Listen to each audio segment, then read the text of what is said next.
নরেন্দ্র মোদী ভারতবর্ষের প্রধানমন্ত্রী হিসেবে সর্বাধিক সময় দায়িত্বে থাকার নজির গড়েছেন। আর এই উপলক্ষে দেশের প্রধানমন্ত্রী নরেন্দ্র মোদীর দীর্ঘায়ু কামনা করে বৃক্ষরোপণ কর্মসূচির আয়োজন করা হয়। এদিন উত্তর দিনাজপুর জেলার পাঞ্জিপাড়া অরবিন্দ পল্লী সর্বজনীন দুর্গা মন্দির চত্বরে এই বৃক্ষরোপণ কর্মসূচি ও সাফাই অভিযান কর্মসূচির আয়োজন করা হয়।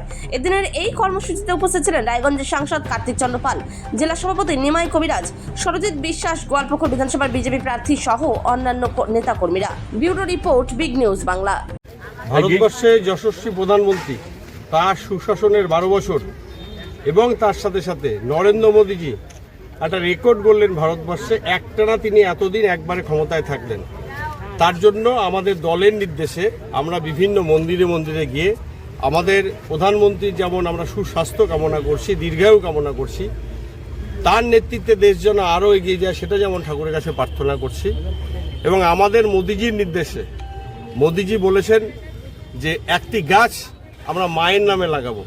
সেই জন্য এখানে যারা ভারতীয় জনতা পার্টির কার্যকর্তা রয়েছেন, সাধারণ মানুষ রয়েছেন, আমি সবাইকে অনুরোধ করব আপনারা আপনাদের পাড়ায় গিয়ে বা আপনাদের যে যেখানে থাকেন সেখানে গিয়ে আপনার বাড়ির লোক তো বটেই, বাড়ির পরিবারের যতজন সদস্য রয়েছেন প্রতি সদস্য একজন করে একটি গাছ আপনার মায়ের নামে লাগাবেন।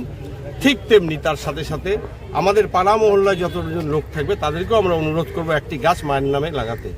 আপনারা সবাই জানেন যে অবৈজ্ঞানিক উপায়ে যেভাবে প্রিম্যাচিওর গাছগুলো কাটা হচ্ছে, প্রকৃতি তার ভারসাম্য হারিয়ে ফেলছে এবং তার সাথে সাথে আগামী দিনে আমাদের যে একটা বিশুদ্ধ অক্সিজেন যেটা অলরেডি আমরা আর পাচ্ছি না, আজকে যদি প্রকৃতি ঠিক থাকে, পরিবেশ তার ভারসাম্য ফিরে পায় এবং এত সবুজায়ন হয়, তাহলে আগামী দিনে আমাদের সমাজ যেমন সুরক্ষিত থাকবে, আমাদের যে নবপ্রজন্ম তারা সুরক্ষিত থাকবে এবং প্রকৃতি তার ভারসাম্য ফিরে পাবে।